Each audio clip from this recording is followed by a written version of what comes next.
ayon po dito mga kababayan sa teleradyo, eto tanong ko lang din naman sa inyo mga kababayan, umuobra ba sa inyo yung mga drama nitong si Sara Duterte? Di umano at saka nitong kanyang chief of staff? Umuobra ba naman mga kababayan, na nakakakuha ba naman ng kaunting simpatya sa inyo etong mga dramang ito? So ngayon, pakinggan natin etong interview mga kababayan kay Congressman Kung Hoon patungkol po dito sa malaking dramang nagaganap ngayon. Ano po dito sa mundo ng politika sa Pilipinas. Ngayon, eto i-play na po natin kasi sabi dito, Solon claims BP Duterte outbursts to invade accountability. Ibig sabihin mga kababayan, yung mga ginagawa ni Sara na yan ngayon ay isang paraan lamang para maiwasan yung pagharap at pagsagot niya sa tanong ng Kamara at saka sa tanong ng taong bayan kung saan napunta ang pera ng mamamayan. So ngayon, pakinggan natin etong balita galing sa teleradyo. Sir, siguro unang-una your reaction po doon sa mga paratang, doon sa di umano ay assassination o pagpatay na statement ni VP Sara against President Marcos, against First Lady Liza and Speaker Romualdez. Well, una sa lahat, nakakalungkot at nagbitaw ng mga ganong salita ang ating Vice President. Hindi ito dapat naririnig sa isang pangalawang pinakamataas na opisyales ng ating bansa dahil ito ay conduct unbecoming, no? Tama. At talagang nakakalungkot dahil medyo talagang nagkaroon ng outburst, no? Ang ating pangalawang pangulo, no? Talaga. Oo, kasi sumabog siya mga kababayan eh. Sumabog siya na naging dahilan para magbanta siya sa presidente. Ngayon, yung ating vice-presidente, sikat na international, nagtagumpay siya na takutin yung mga investor dahil sa kanyang hindi pag-iisip na galawang ganyan. Yung mga sinasabi niyang hindi niya pinag-iisipan. Alam niyo ba, ang problema sa mga taga-suporta nitong si Sara Duterte, saglip napakalmahin, payuhan na maganda, yung kanilang vice-presidente, pinuprovok pa nilang magsalita ng hindi maganda na nagiging dahilan para maipahamak nila yung kanilang vice-presidente. Kaya dapat yung mga vlogger dyan, maging matalino kayo sa pagtatanong ninyo pagka nakakausap o nakakaharap ninyo etong si Sara Duterte. Kasi unang-una, yung mga tanungan nyo kasi is provoking question na nagiging dahilan para maipahamak nyo ang vice-presidente nyo. Ano po ngayon, ipagpatuloy pa natin? Nakakabigla, lahat kami nagulat dito sa ganitong klaseng pangyayari. Opo.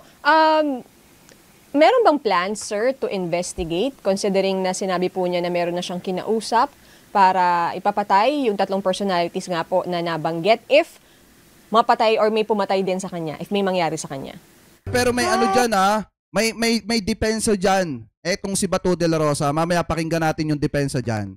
Well, sa ngayon ng Department of Justice nagsisimula, tingin ko ang Department of Justice nagsisimula din mag-imbestiga. Pati ang ating kapulisan at lalong-lalo na yung Presidential Security Group, no? Para siguraduhin na ligtas ang ating pangulo, ang ating First Lady, no? At ang ating speaker, no?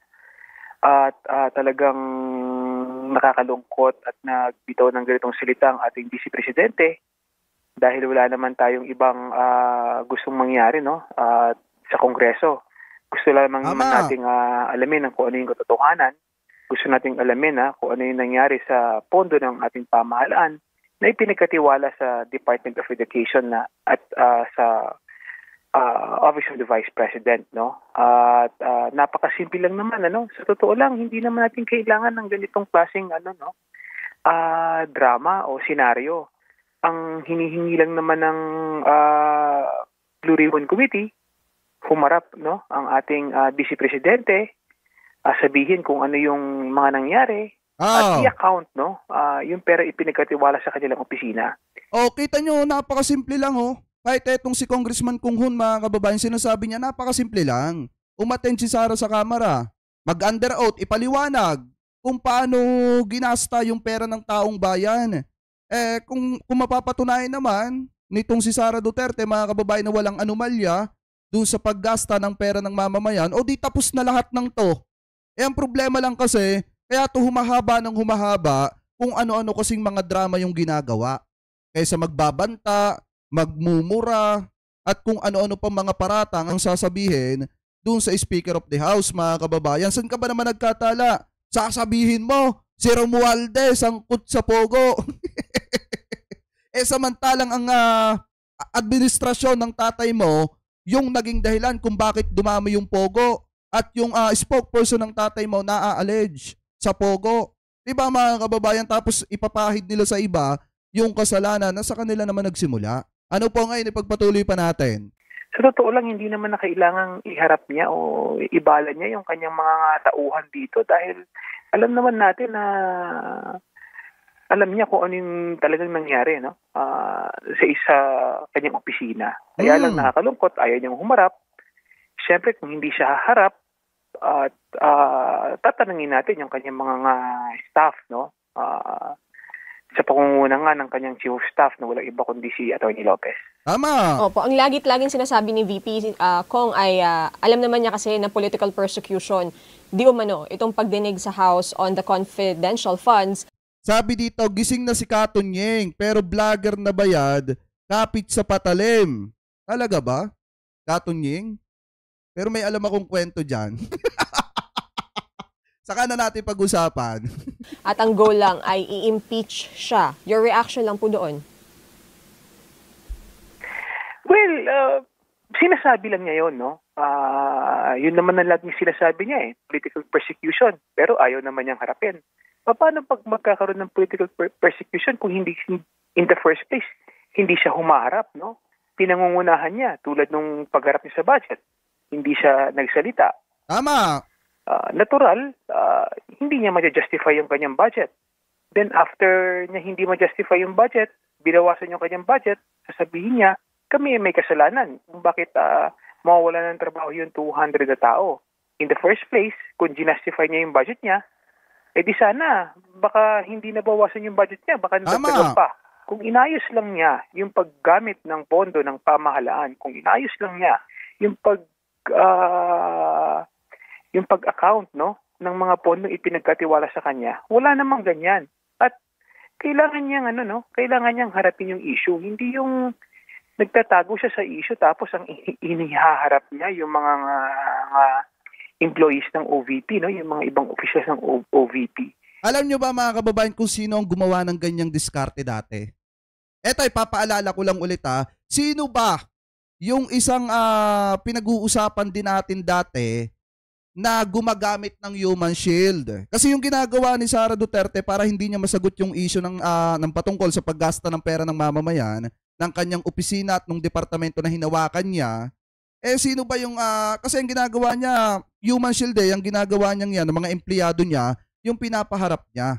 Di ba galawang kibulok yan, na kung saan, para wag lang mahuli, wag lang maaresto ng PNP, gumagamit din ng human shield. Ngayon mga kababayan, ganyan ang ginagawa ni Sara. Nagtatago siya sa likod at sa saya ng kanyang mga empleyado ng OVP mga kababayan. Kung siya ang humaharap, di sana tapos na to. Kaso nga lang, yung mga empleyado niya yung pinapaharap niya. Ano po, na kung saan, siyempre kung yung ibang mga empleyado walang gaanong alam, talagang hindi makakapagpaliwanag. Pero kung yung mga empleyado niyang iba, takot magsalita, natural, gagawa yan ng kung ano-ano mga kwento na magiging dahilan para ma-contempt. Tapos pag na-contempt yung empleyado, sila pa ang galit. Mga kababayan, at yung mga taga-kamara pang masama at papalabasin nila na abuse power yung ginagawa. Diba, ipagpatuloy pa natin. Sa amin din, it's quite unfair na humaharap sa amin yung ibang mga opisyalis ng OVP at hindi siya. No? Tama. Kaya lang, paano natin malalaman ng katotohanan? Ayaw humarap ng dispersing officer, no? Siyempre, tatanungin natin yung mga opisyalis na kung saan may kinalaman din sa pondong ito. Opo. Sir, itong recent developments na nag-start nga pa Friday night ay nangyari dahil na-transfer si Attorney Zuleika Lopez to the correctional. Ano po ba ang basis? Ano po ang reason? Bakit kailangan siyang i-transfer from the detention facility ng House? Well, una sa lahat, security purposes, no? ayaw nating maging responsable, no? Ang ayaw ng Kongreso na maging responsable, lalong-lalo na sa pag may nangyaring hindi maganda, no? Sa ating Vice President, no? Gusto rin natin at least ligtas, no? At talagang napakahirap din na i-maintain yung kaayusan, lalong-lalo na pag naandyan siya. Kasi hindi naman design ang Kongreso para magkaroon ng lalong-lalo na isang high profile, no, na nakatauhan sa pangunguna ng ating Vice President, no. At akala kasi ni Sara Duterte normal na mamamayang tao lang siya. Hindi niya kasi alam, mga kababayan, na siya ay Vice President ng bansa. Kaya kung may mangyari sa kanya, sino bang sisisihin? Di ba yung mga taga-kamara kasi naandudun siya, papalabasin nila na pabaya ang mga taga-kamara, pabaya yung mga nagbabantay dito kay Sara at hinayaan na may mangyaring masama. Alam niyo kung tutusin, kailangan protektahan etong si Sara, hindi bilang si Sara. Kung hindi, mga kababayan, bilang pangalawang pangulo ng Republika ng Pilipinas. Kaya nga kung titingnan nyo, mas pinili ng Kamara na ipadala etong si Lopez, mga kababayan, sa Women's Correctional dyan sa Mandaluyong. Kaso nga lang, ginamit ni Sara yung kanyang pagiging pangalawang pangulo ng Republika ng Pilipinas para harangin yon. Tapos hanggang sa sumama na yung pakiramdam, di umano, daw, mga kababayan, na naging dahilan naman para dalhin nila sa St. Luke's at mapalipat at ipalipat dun sa Veterans Memorial Hospital, mga kababayan, or Memorial Center. Ngayon, ipagpatuloy pa natin. Pangalawa, medyo may mga panawagan na, no, na kaysa magpunta ang tao sa batasan, samahan ng Office of the samahan ng ating Vice Presidente, no? In the first place, naging maluwag naman ang Blue Ribbon Committee, lalong na sa kahilingan ni Attorney Zuleika Lopez, no? Oh. Pinagbigyan siya sa mga doktor na bibisita sa kanya, pinagbigyan siya na magkaroon ng kasama sa loob ng detention facility, kasama yung immediate family, no? Pinagbigyan siya na lumabas sa Kongreso para magpa-therapy. Oh.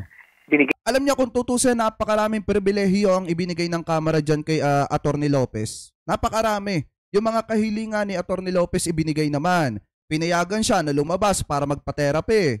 Yung request nitong si Attorney Lopez na bigyan ng isang kumpanyon, binigyan naman, mga kababayan.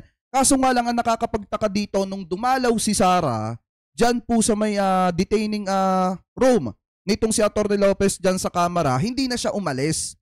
Ayaw na niyang bitawan at iwanan etong si Attorney Lopez, mga kababayan. Kaya nga kung makikita nyo, saktong-sakto din yung pagputok ng post, mga kababayan, ng revelasyon nitong si Ramon Tulfo na sinasabi na etong si Sara daw ay double blade. Bakit, mga kababayan? Kasi pwede daw sa lalaki, pwede daw sa babae, at kasintahan daw. Di umano, ayon kay Ramon Tulfo, jowa daw nitong si Sara etong si Attorney Lopez. Kaya ganun daw katindi ang pagdepensa at ayaw pag-iwan ni Sara dito kay Attorney Lopez. Kasi kung titingnan natin, ang dami ng ibinigay na pribilehiyo.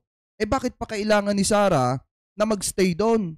Pinapayagan na nga din itong si Sara, mga kababayan, na na umuwi sa kanila, dumalaw kinabukasan, umuwi sa kanila, dumalaw kinabukasan. Pinagbigyan na nga siya.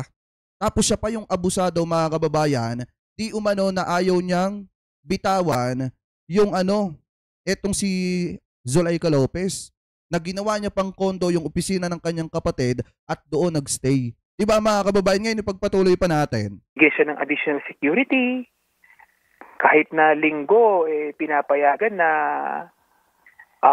pumasok yung kanyang mga staff, no, para makipag-usap sa kanya and to check to her personally, no. So, ang problema, hindi na kailangan kasi yung ganyang yung mga theatrics no, na ginawa ng ating Vice President na kailangan dun pa matulog, no.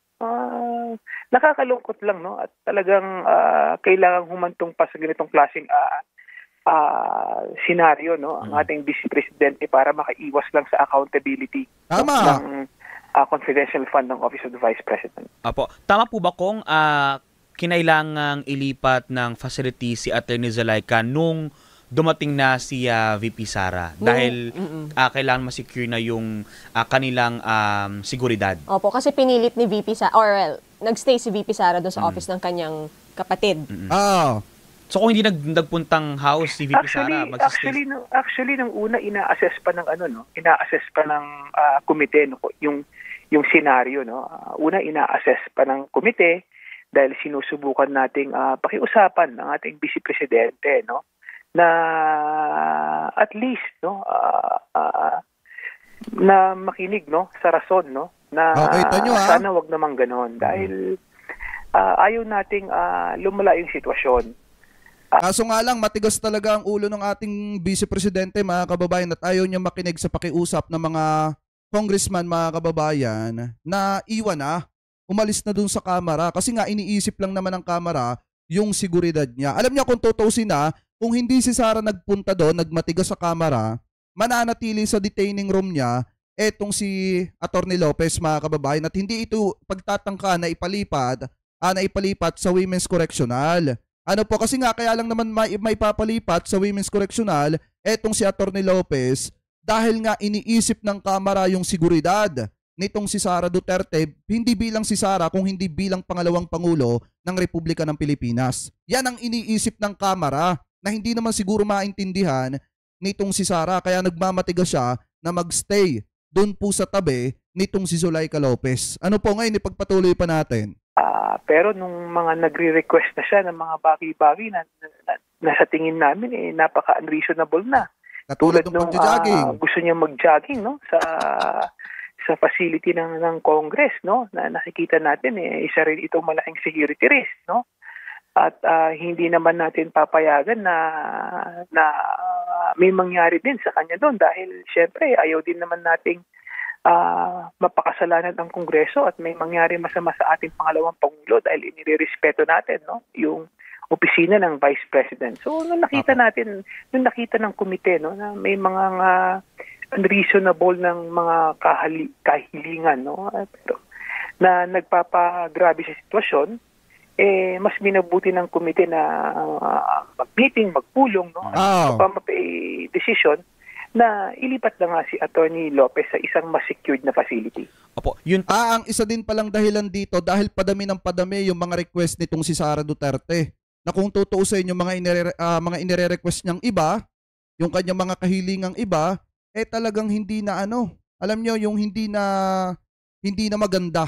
Mga kababayan, katulad na lamang nung request niya na magja-jogging siya dun sa Batasan Complex. Alam nyo, yung ibang hiling ni Sara dito, puro luho na Puro pang luho na para sa pangsarili niya, mga kababayan. Kaya nga nagpa siya na itong Kamara na ipadala na sa Women's Correctional etong si Atty. Lopez para lisanin din ni Sara ang Kamara. Kasi nga hindi na maganda, mga kababayan, pinoprotektahan siya. Pero sa kabila ng mga bandang pinoprotektahan siya, mas pinipili niyang mag-request, humiling ng mga pangluho lamang niya. Mga kababayan, ano po ngayon, ipagpatuloy pa natin. Timing din siguro, Kong, kasi maraming question bakit na kailangang this oras ng gabi isisilbi yung transfer order. Hindi ba pwedeng dapat kinabukasan na lang, ipinagpaliban muna yung magdamag? Kasi marami nang nananawagan, no, na marami nang nakikita ang komite ng mga panawagan na kailangan magpunta sa Batasan, no? Kailangan magpunta sa Kongreso. Nababasa namin yon, nakikita namin yon, ano? Na kailangan may magpunta, samahan si VP Sara, no? Nakikita naman natin yung mga post, no, ng mga political allies ng Vice Presidente, no? Na ginagawa din nilang politika yung yung pagkaka-detain ni Atty. Lopez, no? At again politika. So ang isang dahilan din dito, mga kababayan, yung mga panawagan ng mga vlogger. Yung mga vlogger at saka yung live stream nung gabi nitong sina Sara Duterte, nakasama nila yung mga vlogger. 'Di ba may mga nananawagan doon na pumunta na yung mga taga-suporta daw nitong si Sara at samahan daw etong Vice President diyan sa may Batasan Complex. 'Di ba kung makikita nyo, ganun yung panawagan ng mga vlogger nitong si Digong. Ngayon, yun yung isang dahilan, mga kababayan, para ipalipat etong si Zuleika sa Women's Correctional sa Mandaluyong. Ngayon, ipagpatuloy pa natin. Na magkaroon ng political gain, no? So, tinitignan din ng komite yung sitwasyon at talagang sa amin, ayaw na naming mas lumala yung sitwasyon, ayaw na naming magkaroon pa ng mga untoward incident sana, no, ng mga senaryo. Kaya mas mabuti nga, ilipat na lang sa agarang panahon si Atty. Lopez sa isang mas secured na lugar. Apo. Kung nabanggit nyo kanina yung word na drama, baka sa tingin niyo merong nangyayaring parang gantong quote-unquote drama in the middle ng ganitong sitwasyon natin na meron tayong iniimbestigahan sa House? Kasi kahapon nakita naman natin di ba kahapon, yung kinakausap ni General Torres, si VP, anong sabi niya? Yan. Bago lumabas ng kwarto, i-release niyo yung, di ba, pabulong niyang sinabi kay General Torres, di ba, nakuha ng media yun na i-release yung mga media, na palapitin yung media sa kanila bago lumabas ng pintuan. Diba? Kaya nga, nakita natin yun. kahapon nakita natin yan mga kababayan, pero hindi na natin binigyan ng kahulugan. Pero ngayon mga kababayan, since napapag-usapan na naman, kung makikita nyo, drama naman nga talaga. Bakit? Nung lumapit na yung media, dun umiyak ng matindi, etong si Atty. Lopez at yumayakap na kay Sara at ayaw bitawan, etong si Sara Duterte. Yung sinasabi pa nga ni Atty. Laika Lopez na wag daw siyang iiwanan. Yun mga kababayan, partida pagkalapit ng media ha. Pero nung wala pa yung media mga kababayan, hindi naman umiiyak etong si Atty. Lopez. Pero hindi ko naman sinasabi na yun ay drama lamang nila. Kayo na yung bahalang humusga. Ano po ngayon, ipagpatuloy pa natin. Yun, nakunan sa TV yun, di ba? Na hiniling niya kay General Torres kasi, di ba, sa kwarto ng St. Luke's, naka-kordon yung mga media, bawal lumapit dun sa kwarto. Oh. Anong sabi ni VP? I-release niya yung mga media. Binulong niya kay General Torres. Pwede pakiusap, i-release yung media. Palapitin dito. O nung lumabas, ganun nga yun nangyari, no? So, alam niyo, ayaw natin ng mga ganitong klaseng senaryo. Ayaw natin ng ganitong klaseng mga kaguluhan pa. Dahil napaka-simple lang naman ng hinihiling natin. Maipaliwanag lang kung anong nangyari sa pondo ng OVP katulad nung Sabi nung isang DDC to, galit na galit. Ikaw Jake, malapit ka na matigok. Bakit pinapatunayan mo ba na talagang ganyan yung gawain ng mga amo mo? Sana mauna yung nanay mo para maranasan mo kung paano mawalan ng kaparte ng pamilya. Ano po, anyway, pagpatuloy pa natin. Nung sino si Mary Grace Piatos, no? Sino si Cocoy Villamin, no? At kung sino pa yung nakapirma doon. Yan naman talaga. Accountability and transparency ang hinihingi natin. Dapat ipakita talaga mga kababayan. Sa totoo lang, dapat ipakita naman nga talaga, patunayan nila kung sino. Yung si Cocoy Villamin, patunayan nila kung sino yung sina Mary Jane Piatos. Para kasi mga kababayan, alam nyo, para mabigyan na ng liwanag etong lahat ng to. Kasi hindi to matatapos hanggat iniiwasan ni Sara Duterte yung mga bagay na ito. Ano po, kasi mga kababayan, sa totoo lang, etong ginagawa ni Sara na pag-human shield, paggamit ng kanyang mga empleyado, eto rin yung magiging dahilan para mapasakitan yung kanyang mga empleyado. Sa totoo lang, kasalanan ni Sara kung bakit yung si Lopez nahaharap sa ganyang klase ng mga bagay. Ano po, dahil nga ayaw ni Sara, nagmamatigas pa siya, ayaw niyang harapin yung tanong ng taong bayan kung saan napunta ang pera nila. Ano po, ipagpatuloy pa natin. Hindi yung additional na political instability, no? Lalong-lalo na sa panahon ngayon dito sa ating bansa. Apo. O yan, maliwanag ha, ang tingin dito ni Congressman Jay Kunghon, etong mga nangyayaring ito ay drama lamang ni Sara Duterte. Dahil kahapon, nung kinakausap ni Sara, etong si mga kababayan, etong si General Torre, di ba, pasimple niyang ibinulong na palapitin daw yung paparazzi, yung media, mga kababayan. Ngayon, pinagbigyan naman sila nitong si General Torre. And then, nung lumapit na yung media, dun umiyak ng matindi, etong si Atty. Lopez. Gaya nga ng sabi ko kanina, hindi ko naman sinasabi na drama yon, pero kayo na lang yung bahalang humusga, mga kababayan, kung ano po ang tingin nyo po doon sa ginawang yon ni Sara Duterte.